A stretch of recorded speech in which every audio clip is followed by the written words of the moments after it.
I'm University of Illinois Extension's Todd Gleason. Tyler Schua now joins us. He is with agmarket.net to discuss the broader context of the marketplace as we head towards the Wednesday World Ag Supply Demand estimates, and more importantly, the first crop production report for the year for corn and soybeans. Thank you, Tyler, for joining me. I do appreciate that. You bet. Good to visit with you, Todd. Well, let's start with agmarket.net's thoughts about the upcoming crop production report. USDA has the corn at 183, soybeans at 53 currently. Will they change those numbers? You know, our estimate right now, we actually have we plugged in a 182.7, so pretty small change on the yield side. In fact, we were just on a meeting together. Matt spent last week flying around the country to several different Becknology days with Becks, and said, you know, he was very surprised when he got in the air, especially in parts of eastern Illinois, flying over. So the nitrogen loss was noticeable from an airplane. And so, you know, there's a lot of places that have had good rains. There's a lot of places, including where I'm at in western North Dakota, where we've had almost no rain. So there's going to be some problem spots. We just don't feel like maybe the setup has been good enough to justify seeing that big increase of yield like we did last year on the August Wasde report. The other thing of note that I'd say we see coming, or, you know, what we see might happen, it's a slight reduction in planted acres and thus in harvested acres. So we pulled that down by, very, very slightly, like 100,000 acres was all a blip on it. But either way, our estimate is that we're going to see that, ending stocks come down a little bit from where we saw the previous report.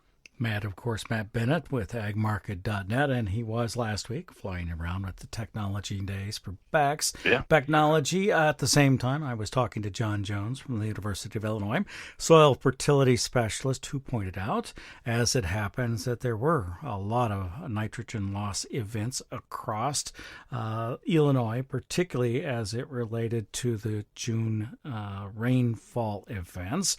However, like you all, he did not think that would have much of an impact, even on the state of Illinois, but more nationally as well, and so suggested that the number for the nation would be close to that 183, as you are. Now, the bean number, what are you talking about for that figure as it relates to yield and acreage? You know, we bumped up the yield number slightly. USDA's got it at 53 bushels, where we came in with a 53.3 bushel per acre yield. Soybeans, where we kind of feel like we're going to see some additional acreage creep in. We plugged in about 1 million additional bushels, million additional acres into that formula. So, net effect, the July WASDE had a new crop ending stocks on soybeans at 310. We're closer to 390. So we see ending stocks growing. Now, bear in mind, we didn't change anything on the demand side yet. We don't feel like there's enough data to come in and really meaningfully adjust any of the demand side on the soybeans. So we kind of left that the same, and we see ending stocks growing. There's quite a few analysts out there that are saying, you know, it's very likely we're going to see the USDA raise acres again. If you recall, last year in August, we saw that massive increase on the acres in the August report. Then it kind of got pared back a little bit as we went, and then it got increased in the January report. There's quite a few people thinking we're going to see that same move again. Our feeling is most of that will come on the soybean side this year. Does that cause you to offer any new advice for producers before the report? Been on the phone with quite a few producers today talking about soybeans. I'll be frank, where I'm at in North Dakota and where the bulk of my customer base is, they're very hesitant to do much just because the crops look awfully poor. You know, we're getting into some wheat harvest here. Wheat has actually held in pretty good, but they're getting really nervous about corn and beans, especially on beans if it doesn't rain here in the next few weeks.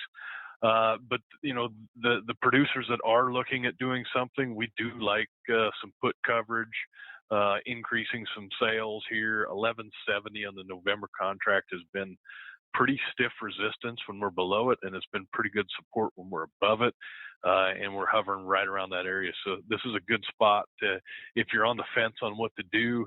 That 1170 mark's a good spot to get active doing something. It's very dependent on what the producer's sensitivity to risk is, and their positions, and what they're capable and comfortable in doing. So I don't like making blanket recommendations, but I do feel like this is a good spot to do something, just because of the importance of that 1170 mark and the fact that there's a Wasde report coming in now, a day and a half.